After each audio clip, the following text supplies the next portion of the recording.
Formula Drift has made its presence felt at Sema for years. In this video we will look at what cars were on display here, we will watch the RTR guys rip tires, and we have met the three-time champ, Fredric Aasbø.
I'm here with the three-time Formula D champion Fredric Aasbø. Welcome to the channel. Thank you. We're glad to have you. Thank you. Can you tell us a little about the season that has passed? Yeah, it's been a tough one. So Formula Drift has grown into more of an all-out badass form of racing almost, where grip is very important, horsepower is very important. It's less of sort of that stylistic way of driving and more of just all-out racing. And that's caught us a little bit off guard this year. It was a tough season for us. But not an all bad season. You finished in the top 10, and coming into Irwindale this year, you were in the championship fight still. But last year the water on the rubber was a big issue. This year the rubber was gone. How did that affect your driving and everybody else's driving? I mean, for us, it seemed to have become an even bigger issue. So like you said, last year, the unimaginable happened. It rained at Irwindale, and it never rains in California in October.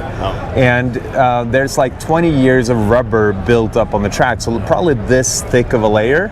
And now you have all these little pockets where rain gathers in those pockets, and when the rest of the track is dried out, you have this water still left and lubricating the rubber. That was the issue last year.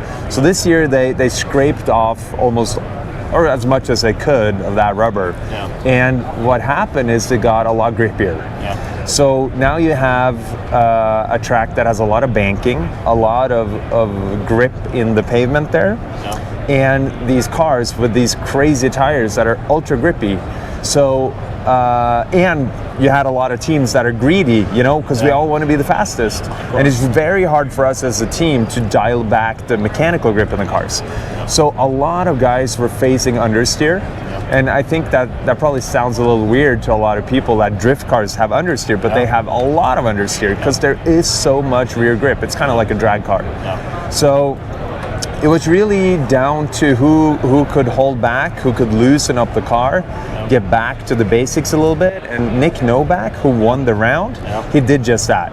He loosened up the car, ran it a little bit slower, and did excellent lead runs, and had enough proximity in the chase to catch up. So he sort of went the complete other direction and won the whole thing. And he stayed out of the walls. Exactly, yes. So lots of crashes, right? We had Matt Field crashing out in 32. I tapped the wall, took myself out in 32.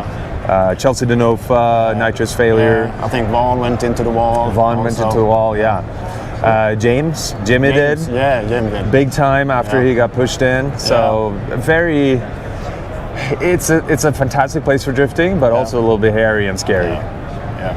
I guess you had to take all the notes of recent year setups and just throw in the bin. Yeah. So to kind of illustrate what we went through this year, we started off fairly strong, a few podiums. We were leading the championship at one point.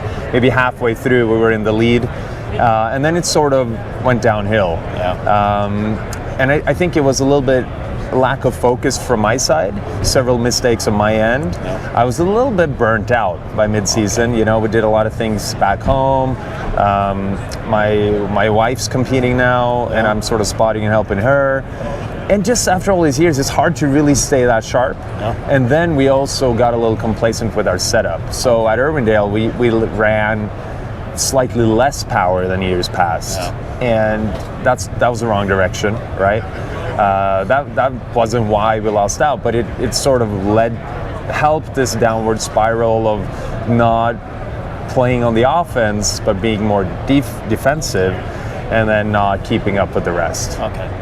So it's sort of back to the drawing table now and making new plans for next year? Yeah. So we're a pretty methodical, analytical team, sometimes too much so.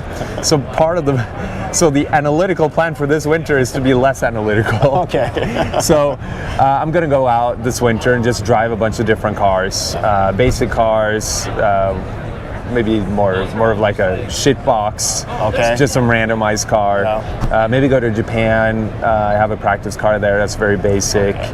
And maybe think a little bit less and just go and do it, you know?